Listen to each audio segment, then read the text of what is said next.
Mapping इन 5 minute series में आप सभी का स्वागत है। आज का टॉपिक है वो काला सागर टॉपिक है। तो इसमें हम देखेंगे कि काला सागर कहाँ पर है, इसके आसपास में कौन कौन से सीमावर्ती देश हैं उसके बारे में देखेंगे।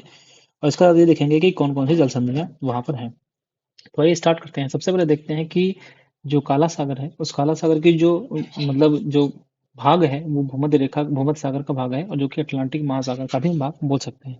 अब यहाँ पर एक क्वेश्चन बनता है कि काला सागर के आसपास में कौन सी कंट्रीज हैं, तो वहाँ पर देखेंगे। उसको याद रखने का जो एक ट्रिक हो सकता है वो क्या है, ब्रू रेगुलर टी याद रख सकते हैं। अभी हम इसको मैप पर भी देखेंगे।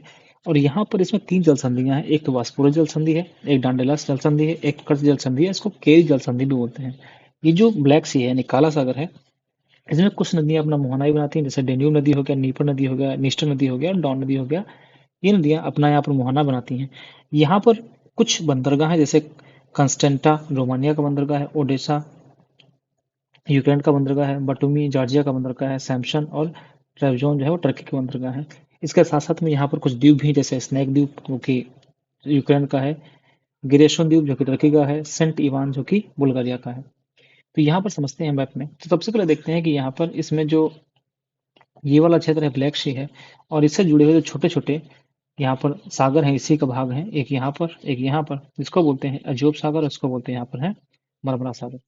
तो हमने देखा कि जो अजोब सागर है वो जुड़ा है ब्लैक सी से, और ब्लैक सी यानी काला सागर, और काला सागर जुड़ा हुआ अजूब सागर है।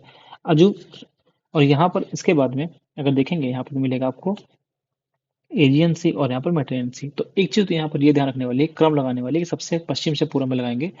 तो भूमध्य सागर, भूमध्य सागर के पूर्व में देखेंगे तो क्या हो जाएगा यहाँ पर। फिर इसके बाद यही भूमध्य सागर का ही कौन सा पार्ट है, एजियन सागर, एजियन सागर है।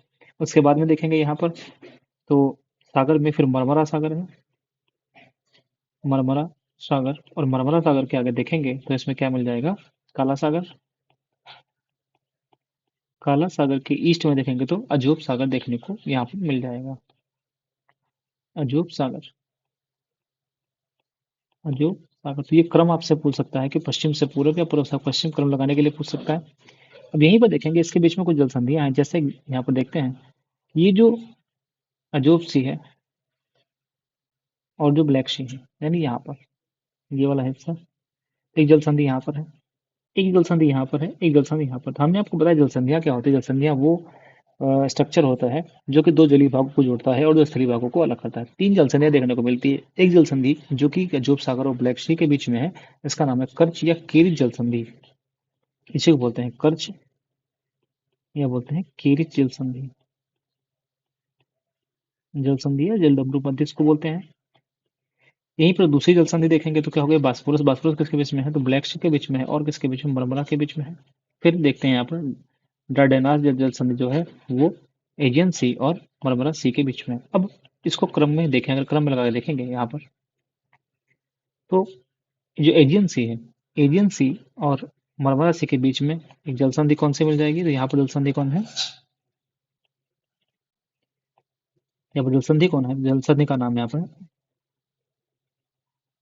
डार्डेनेल्स जल संधि।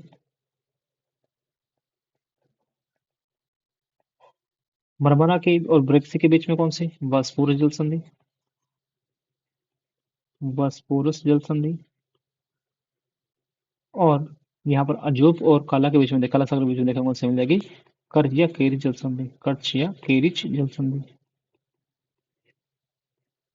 तो यहाँ पर एक इंपॉर्टेंट चीज ये है कि क्रम याद रखेगा, पश्चिम से पूर्व या पूर्व से पश्चिम के बीच में। एक बार हम कंट्रीज को देख लेते हैं, कौन कौन सी कंट्रीज से स्पर्श करती हैं। रूस, Georgia, Turkey, Bulgaria, Romania, Ukraine. एक जो इंपॉर्टेंट चीज है यहाँ पर भी दिखाई दे रहा है कि यूक्रेन, रूस, जॉर्जिया, टर्की, बुल्गारिया, यहाँ पर रोमानिया देखने को मिलता है। लेकिन एक बात ध्यान रखने वाली ये है कि यहाँ पर मोल्डोवा की जो बाउंड्री है वो टच नहीं करती है। मोल्डोवा की बाउंड्री यहाँ पर इससे टच नहीं करती है, ध्यान रखिएगा। तो इसमें यहाँ पे नोट कर लेंगे कि मोल्डोवा की बाउंड्री यहाँ पर टच नहीं करती है। मोल्डोवा बाउंड्री यहाँ पर टच नहीं करती है। तो इस तरीके से हमने आपको बताया। यहीं पर देखेंगे आपकी यहाँ पर नीपर रिवर आ रही है, यहाँ पर देखेंगे अब डेन्यूब रिवर आ रही है, यहाँ पर ओडिशा जो कोस्ट है वो मिल जाएगा। तो यहाँ पर बहुत सारी चीजें हमने देख ली इसमें। अब आइए क्वेश्चन पे बात करते हैं, जो कि दो यूपीएससी 2014 में क्वेश्चन पूछा गया है। टर्की किसके मध्य में है? तो हमने अभी देखा यहाँ पर टर्की है, ये किसके मध्य में है? तो टर्की में देखने को मिल रहा है ब्लैक सी और किसके बीच में, मेडिटेरेनियन सी यानी कि भूमध्य सागर के बीच में देखने को मिल रहा है। तो इसका आंसर क्या हो जाएगा? इसका आंसर हो जाएगा B is the right answer, black sea and भूमध्य सी। तो कैसा रहा वीडियो, जरूर बताइएगा। मिलते हैं अगले वीडियो में। बहुत बहुत धन्यवाद।